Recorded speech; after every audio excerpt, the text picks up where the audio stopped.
2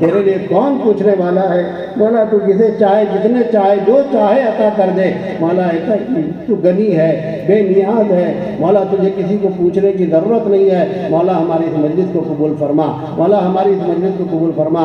آنے والے علماء کرام نے جو ہمارے اپنے خاطر قربانیاں دی ہے، مولا ان کی آمد کو بھی قبول فرما، ان کی قربانیوں کو قبول فرما، اس مدرسے کو دین کی بادشاہ کی ترقی عطا فرما۔ ہم سب کو ہمتاً متوجہ ہو کر اس ادارے کی ترقی کے لیے کوششیں کرنے کی توفیق عطا فرما۔ مولا کریم اے اللہ تیری نسبت پر ہم گھر گھر جائے، در در جائے، ان کے سامنے ہاتھ پھیلائے اور یہ تیرے نام پر دے، اس کی برکت سے تو اے اللہ رحمتوں کو نازل فرما۔ دینے والے اور مانگنے والے دونوں کے گھروں کے اندر اے اللہ رحمتوں اور برکتوں کو نازل فرما۔ مولا کریم یہ چھوٹے چھوٹے معصوم کے بچے اپنے گھر بار کی راحتیں چھوڑ کر تیرے نبی اور تیری دین کی باتیں سیکھنے کے لیے یہاں ہماری اپنی گودوں میں آئے تھے۔ مولا ان امانتوں کا صحیح طریقے سے شاید ہم نے حق ادا نہ کیا ہو، مولا تو اپنے فضل سے معاف فرما، مولا تو اپنے فضل سے معاف فرما۔ اے اللہ ہم ان بچوں سے بھی معافی مانگتے ہیں، ان بچوں کے سرپرستوں سے بھی معافی مانگتے ہیں، اہلی بستی سے بھی معافی مانگتے ہیں، ہمارے اراکین سے بھی معافی مانگتے ہیں۔ یہ ہمارا قصور ہوا ہو، ہم ان کی صحیح طریقے سے تربیت نہ کر سکے ہو، مولا کریم تو ہمیں معاف فرما۔ مولا یہاں تو ذمہ دار کہے جا رہے تھے، مولا یہاں تو بڑے سمجھے جا رہے تھے، کل قیامت کے اندر اے اللہ حسرت اور افسوس کا اے اللہ ہمیں مقابلہ نہ کرنا پڑے، سامنا نہ کرنا پڑے۔ مولا کریم اس زندگی سے پہلے ہی ہمارے اپنے سارے گناہوں کو معاف فرما، مولا سارے گناہوں کو معاف فرما۔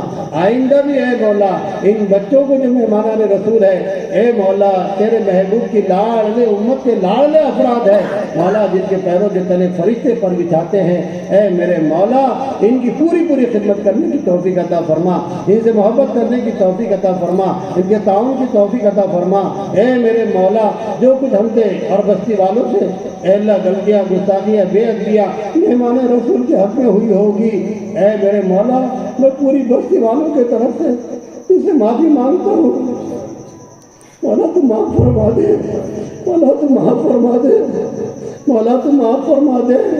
مولا کریم ہماری اس حق تلفی کی بنیاد پر، اس جرم کی بنیاد پر ہم کو ادارے سے محروم نہ فرما، اے اللہ بستی کو ادارے سے محروم نہ فرما، اے اللہ قیامت تک اس ادارے کے چلنے کی، اے اللہ تو اے اللہ اس ادارے کو چلنے اور چلانے کی اے اللہ ہم سب کو توفیق عطا فرما، اور مولا طے فرما دے کہ قیامت تک یہ ادارہ چلتے رہے، اور جتنے ادارے اس سرزمین دنیا پر چل رہے ہیں مولا کریم سارے اداروں کی حفاظت فرما، دائیں سے بائیں سے نیچے سے اوپر سے، جو علماء کرام حیات ہے مولا ان کی عمروں کے اندر برکت عطا فرما، جو قبروں کے اندر چلے گئے ان کی قبروں کو نور سے منور فرما۔ اے میرے مولا مساجدوں کی حفاظت فرما، مدارس کی حفاظت فرما، مکاتب کی حفاظت فرما، خانقاہوں کی حفاظت فرما، حرمین شریفین کی حفاظت فرما۔ اے اللہ ہمارے شر سے اے اللہ شر کو پھیلا کر ساری دنیا کے اندر گندگی کو نہ پھیلا، بلکہ ہم اپنے شر سے خود ہی پناہ مانگتے ہیں، تو اے اللہ ہمارے شر سے ہماری بھی حفاظت فرما، اور اے اللہ شیطان کے مکر و فریب سے پورے امت مسلمہ کی حفاظت فرما۔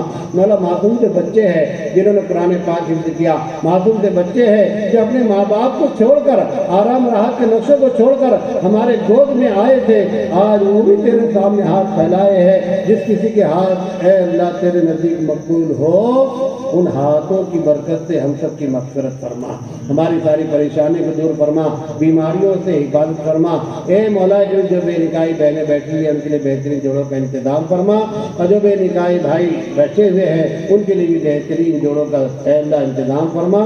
اے اللہ جن بھائیوں نے جو ارادے دل کے اندر رکھے ان سب کی جائز تمناؤں کو پورا فرما۔ مولا کریم اولاد والوں کو ان کی اولاد کا اے اللہ اپنے ماں باپ کی خدمت کرنے والا بنا، اے اللہ ان کی تربیت کرنے والا والدین کو بنا، اور اللہ جن کی اولاد دی ان کی گودوں کا اولاد سے بھر دے، جو نرینہ اولاد کے منتظر ہے مولا تیرے خزانے میں کوئی کمی نہیں ہے، مولا ان کو نرینہ اولاد عطا فرما۔ ہماری دعاؤں کو نبی پاک صلی اللہ علیہ وسلم کے صدقے دوسر میں قبول فرما۔